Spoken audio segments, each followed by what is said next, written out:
Muchas gracias, doctor Rodrigo Córdoba. Como siempre, usted nos toca el presente con algunos apuntes del pasado, pero para que el futuro no sea la compulsión a la repetición y haya algún cambio. Y como salud mental, pues es mucho más grande que psiquiatría, pero el psiquiatra debe ser un líder porque alguien que no entienda la parte médica es poco probable que pueda lanzarse en esto. Invitamos al profesor Rodrigo Córdoba. Vamos a hacer. ¿Yo? Y el profesor Iván Alberto Jiménez, que va a acompañarnos en estos 20 minutos, doctor, ¿podemos? De preguntas para aprovechar más al profesor Córdoba, y aprovecho para hacer el anuncio para el 21 de febrero de 2014 para que vayamos un poquito la preocupación que nos deja el doctor Córdoba. El conferencista es el doctor Carlos Arteaga Payares y el tema Don Juan, 500 años entre burla y seducción. Quedamos pues con el profesor Rodrigo Córdoba y el profesor Iván Jiménez.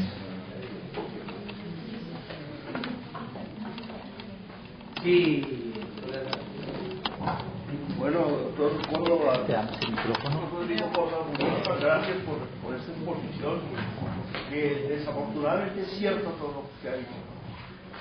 Y estoy como deprimido, pensando, porque yo trabajo con el post, y todo lo que usted ha dicho es cierto, y lo que se hace en el post es todo lo contrario a lo que usted ha dicho, desafortunadamente. Determinantes sociológicos, socioeconómicos no se tienen en cuenta para nada, absolutamente para nada en el post. Eso no, como que no implica que llega el paciente después de haber estado, como usted dice, con una cantidad de consultas y de consultas fantasmas y de iglesias y de curanderos. Entonces llega ya y no lo vemos en el pródromo. La atención de los pródromos están totalmente ausentes, ¿no? Eso no se puede hacer. ¿Qué se puede hacer? ¿Qué puede hacer un psiquiatra en 20 minutos de consulta? Un tiempo de 20 minutos con consultas cada mes. Imagínense, hacer diagnósticos con el 6 y el 10, ahí el que toque en el computador. Y una cosa, pues, muy importante, que el seguimiento del paciente absolutamente nulo, ¿no? El paciente llega un poco prevenido, bastante prevenido a veces, porque las limitaciones que le pone la institución se las traspasa al psiquiatra, ¿no? Que es que el profesional es el que está limitado para hacer diagnóstico, para hacer tratamiento. Entonces se termina haciendo un tratamiento biológico, farmacológico, completamente a la carrera, ¿no? Hay que, escopeta regadera, que caigan los fluoxetina, la sertralina, el clonazepam, todas estas cosas. De modo que la situación en las CPS, en el post, está muy distinta a lo que usted nos ha contado hoy, que es muy cierto, ¿no? Es una buena noticia que me deprime mucho.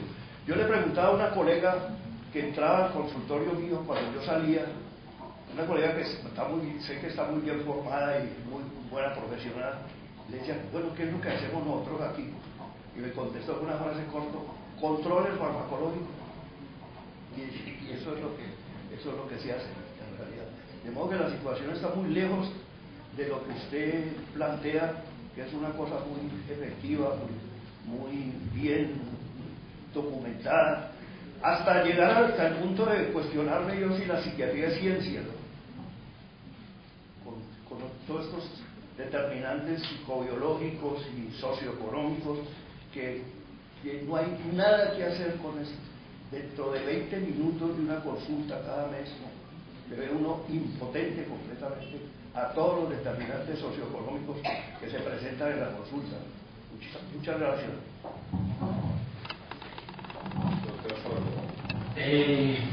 Muchas gracias, doctor Hernández.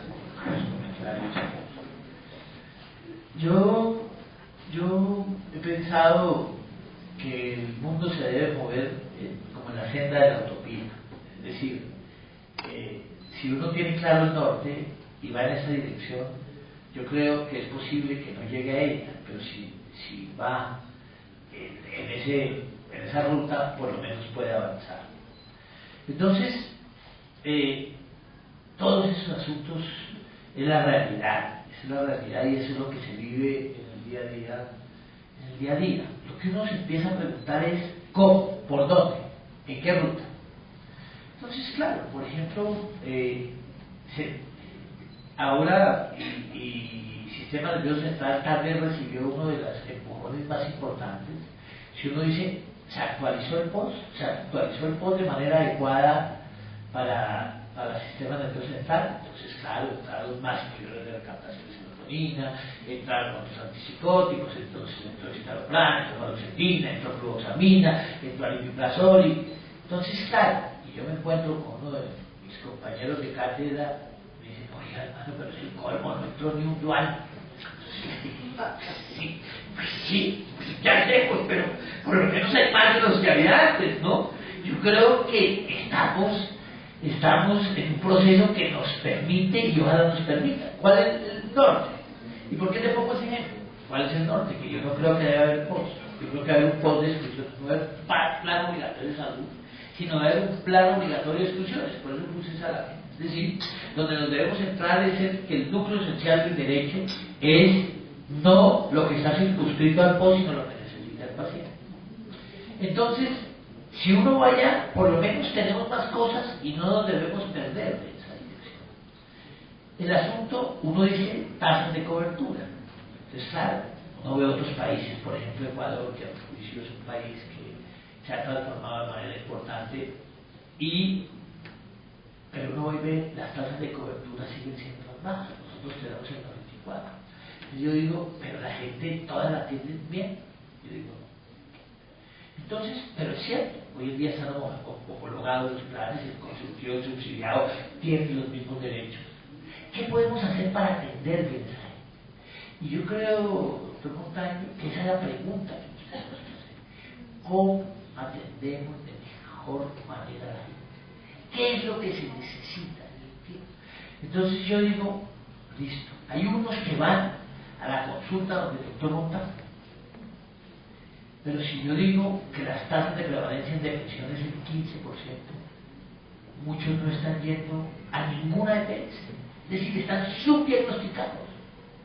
¿Cuántos de los intentos de suicidio, ese 5 por 100.000, son esas depresiones que no están reconocidas, esos trastornos bipolares que no están reconocidos?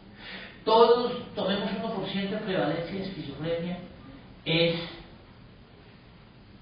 reconocido, diagnosticado y tratado de manera adecuada. Entonces yo sí creo que quizás el esfuerzo grande deberíamos orientarlo hacia la atención básica.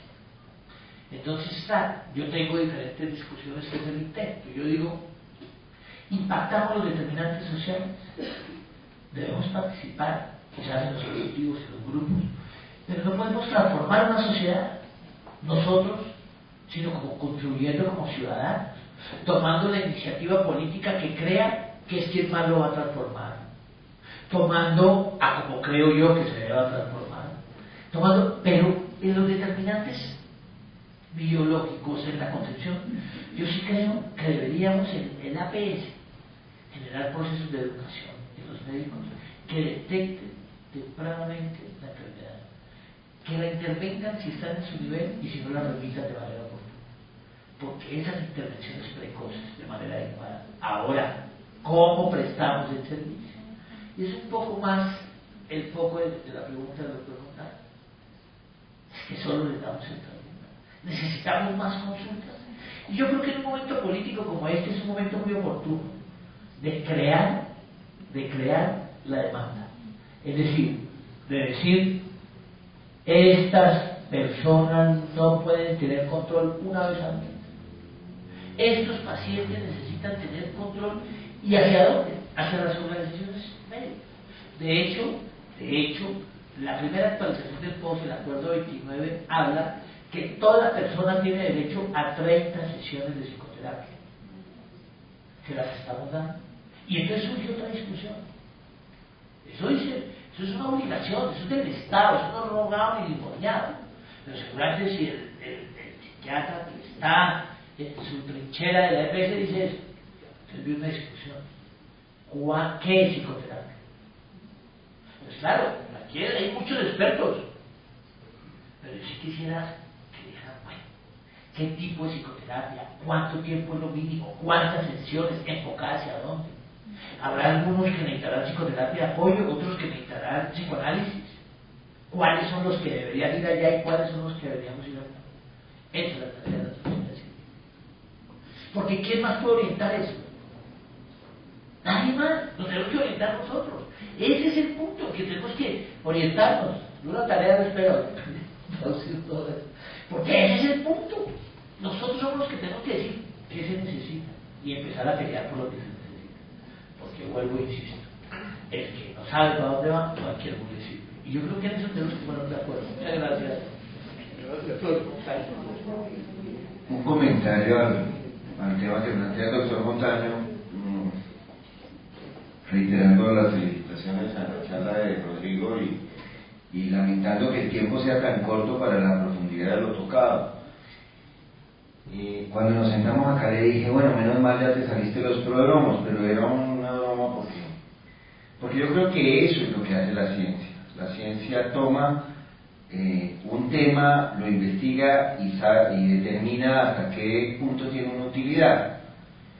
En 1976, esto viene del derecho, aquí hay algunos forenses que conocen esta historia, se hizo el Código Penal Tipo para Latinoamérica, que tenía una variante sobre todos los códigos de Latinoamérica en el tema del libre albedrío, o sea, la responsabilidad del sujeto, porque antes de eso muchos códigos, esto Ítalo lo conoce bien desde la época de Beccaria, que en donde está el derecho, basado en el libre albedrío de la persona, es decir, sobre el sujeto, la responsabilidad, para quienes no conocen del tema. Muchos países, entre esos Colombia, tenían en su código un punto que era la peligrosidad, y se juzgaba a las personas como peligrosas. Entonces sucedía, para contarles un poco la historia, había un psiquiatra que se llamaba Lombroso, por allá en la época del florecimiento del derecho romano, que se inventó el fenotipo del hombre peligroso. Entonces, si uno era feo y como lo describía Lombroso, pues iba para la cárcel. Ese fue el riesgo. En 1976 se hizo el Código Tipo y en 1981 se cambió el Código Penal colombiano, porque si ustedes, algunos de ustedes, los que no tienen esa edad, pero habrán oído la historia de aquellos gobiernos funestos en donde, por ejemplo, personajes como García Márquez y otros muchos intelectuales tenían el perfil del peligroso para el gobierno nacional, y les tocó irse porque los allanamientos eran todos los días a cualquiera que oliera a izquierda, ¿no? Entonces se retiró la palabra de peligroso del código porque se corría el riesgo de que alguien supiera quién era peligroso. Ese es el riesgo, por ejemplo, de los prodromos, que si alguien tiene alguna de las características está condenado a que de pronto es esquizofrénico, ¿no? Puede que el tipo nunca sea esquizofrénico, pero ya lo estudiaron, ¿quiénes los prodromos? Ese. Y nosotros tenemos esa responsabilidad. Ahora, la cosa era que había que comprobarlo, y ahí está la ciencia, están los trabajos que comprueban que la coincidencia es muy baja como para ponerle al niño el título de uy, estoy sospechando de vos, ¿no? Y ahora el tema es radicalmente claro, hay que hacer detección primaria y hay que hacer un tratamiento diferente de la enfermedad mental. El momento político del que habla Rodrigo es especialmente claro porque gracias, entre otras, y hay que reconocerle a Rodrigo y a otras personas como la política que él mencionó acá, se ha hecho un trabajo en el gobierno nacional para que se tome en serio el tema de la enfermedad mental como un problema de carácter médico que debe ser abordado por los psiquiatras. Una de las grandes discusiones es ese tema de dónde debe estar el psiquiatra en los programas de farmacodependencia, no necesariamente presente, pero lo que nosotros queremos es que por lo menos sea asesor y supervisor de lo que se hace en los programas, de tal manera que se organice el tratamiento de las enfermedades como enfermedades, porque surgen muchas, pero muchas cosas como las que manifiesta usted, doctor, porque el tema de los 20 minutos es un tema que ofende no solo a la psiquiatría, ofende a la medicina. Hay que ver la agilidad que tienen los urólogos para decirle a los pacientes en la sala de espera que por favor se quitan los zapatos antes de entrar, porque es que se demora mucho quitarse y poniendo los zapatos. Entonces eso en 15 minutos quite los pantalones, los zapatos, por lo menos lo del pantalón es más fácil. Pero es indigno pretender que se hace consulta psiquiátrica de 20 minutos. Es indigno, es una cosa que ojalá alguien la tenga grabada en su televisor, porque es una muestra de indignidad que un ministro de salud se pare en la televisión a decir que les vamos a defender los 20 minutos de consulta y algunos colombianos aplaudan. Eso es infeliz, y ese ministro era médico, ¿no? Entonces es una tristeza para el gremio médico que estemos defendiéndonos, ya no estamos defendiendo sino los 20 minutos, imagínense la felicidad de la EPS, y claro, las 20 sesiones. Aquí le voy a decir al doctor Córdoba, el doctor que está en la EPS y ordena las 20 sesiones, ya no le conviene a la EPS muchas veces, ¿no? Entonces no nos preocupemos mucho por averiguar en dónde está el mal, porque la tercería nos tiene fregados, y eso sí no hay nada que hacer. Pero también en ese momento los derechos.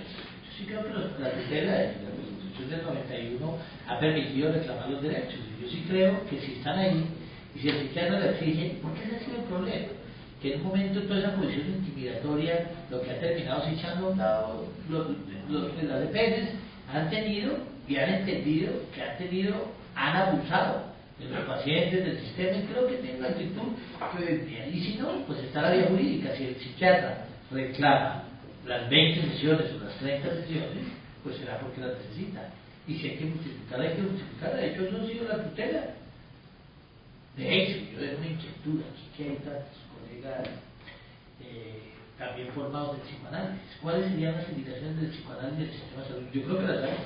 Yo creo que hay pacientes que a lo mejor se beneficiarían, pero tengo que tenerlo claramente justificado. Mira, yo sé que te tienes que ir, pero te tengo la respuesta, te la da Freud. Por ejemplo, Freud consideraría que el presidente de la Asociación Psiquiátrica de América Latina se merece un psicoanálisis. Y a la colombiana le faltó. Exacto. Freud dijo que el psicoanálisis, por ser un tratamiento tan largo, tan costoso, debería estar, y vuelve a la atención primaria en salud, debería estar reservado para los profesores y para las personas que tuvieran decisión en la sociedad. O sea, que se espera que tendría que tener por lo menos una mejor atención en salud mental las personas que enseñan a los niños y los directivos de la sociedad. Por ejemplo, el presidente APAL, inclusive el presidente de la Asociación Colombiana de Psiquiatría, el actual. Entonces, pero es que yo creo que eso es lo que has planteado en la atención primaria en salud, que la salud mental comienza desde qué agua potable te llega, desde cómo protege el Estado, la familia, tu primera diapositiva, cómo protege la familia, cómo protege los valores que van a redundar en un apoyo al niño que crece y a la niña que crece y a los padres que tienen problemas, cómo los apoya, cómo le da una buena vivienda, cómo le da unas buenas condiciones de vida. Ya no nos queda mucho, doctor Córdoba, pero queda para que usted nos diga si se despide o... Yo creo, bueno, muchas gracias. Y que es necesario debate. Yo sí siento que muchas gracias por haber invitado.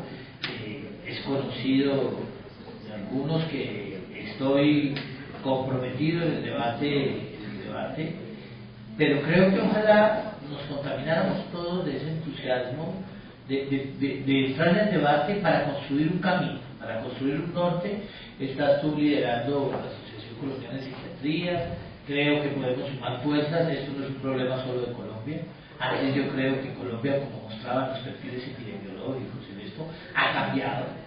Entonces, necesitamos afinar muy bien, ajustar nuestras fuerzas, organizar la caballería y tomar una dirección porque es el momento propicio de organizar claro cuál consideramos nosotros que es el camino.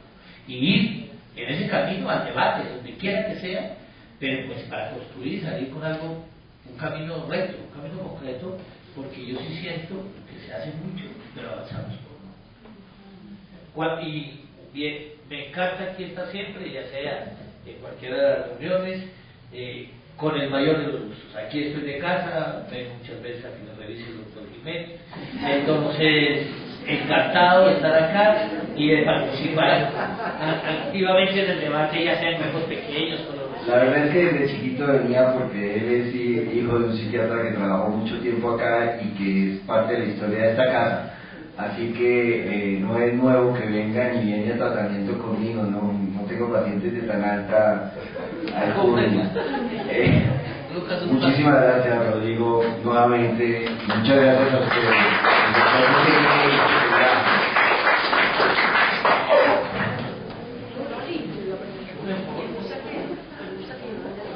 Gracias.